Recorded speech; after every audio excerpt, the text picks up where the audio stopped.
bienvenue dans la séquence des petits trucs et astuces pour mieux dormir. Alors je vais commencer par vous parler de mon meilleur allié, et oui, ce sont les post-it. Peut-être que ça peut vous paraître bizarre, parce que vous allez dire les post-it, des petits bouts de papier collant qui aident à mieux dormir. Oui, oui. Les post-it, comment est-ce que je les utilise? Je les utilise notamment le soir. Le soir avant d'aller me coucher, je prends mes post-it et je liste tout ce que j'ai à faire pour le lendemain. C'est organisé, c'est noté sur papier, mon esprit est libre. Des post-it, j'en ai aussi sur ma table de chevet.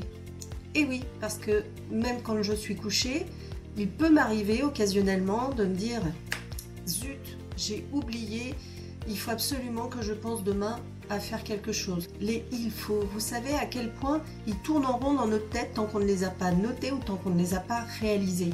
Hein. Il faut, surtout, je ne dois pas oublier. Donc si j'ai rien pour le noter, eh ben, je vais avoir du mal à m'endormir, puisque sans arrêt je vais y penser, puis je vais me dire « Ah là là, c'est vraiment important, il ne faut pas que j'oublie demain ». Alors que si c'est noté sur un post-it, le lendemain matin, quand je me réveille, j'attrape mon post-it et je suis tranquille. Donc vous voyez ces petits bouts de papier autocollants, c'est pas grand chose, mais ça permet de libérer l'esprit et de permettre un sommeil beaucoup plus calme, beaucoup plus tranquille. Et puis je vais vous parler d'un petit conseil que ma grand-mère m'avait transmis, ma grand-mère qui avait quand même beaucoup d'insomnie. Alors vous allez me dire c'était sans doute lié à son âge, mais quand même.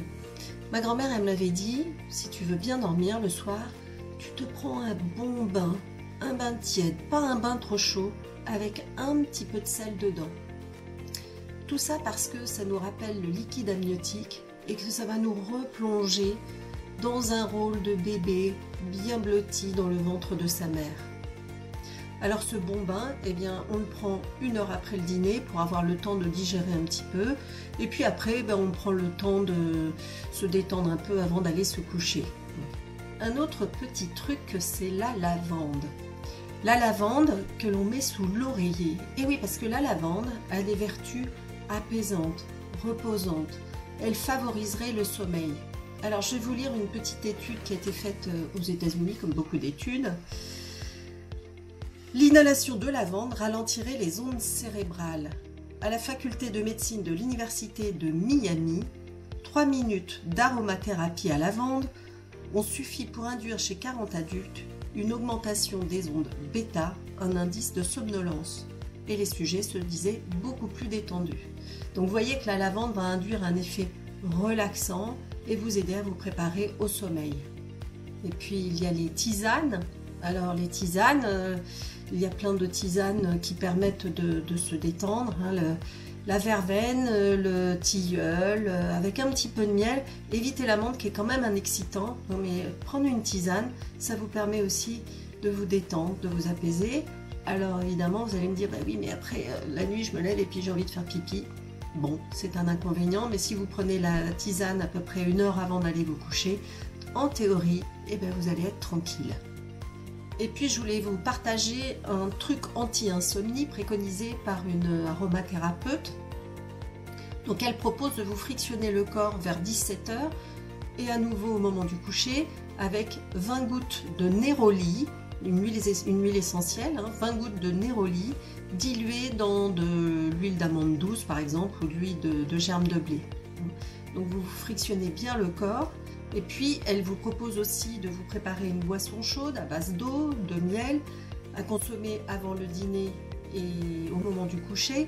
Donc de l'eau chaude bien sûr, du miel et puis vous rajoutez 3 gouttes d'huile essentielle d'orange, 2 gouttes d'huile essentielle de marjolaine et 1 goutte d'huile essentielle de néroli. Vous touillez tout ça, vous buvez ça.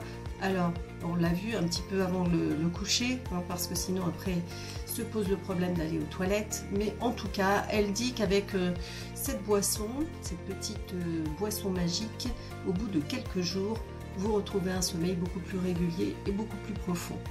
Je vous laisse le soin de tester. Pour compléter tout ça, eh bien, vous pouvez diffuser des huiles essentielles avec un diffuseur électrique par exemple, hein, que vous branchez à peu près une demi-heure avant de vous coucher dans votre chambre. Et vous utilisez là des huiles essentielles à base de lavande et d'orange. Et tout ça va vous donner une atmosphère beaucoup plus sereine, et vous allez pouvoir vous sentir apaisé, vous endormir beaucoup plus tranquillement.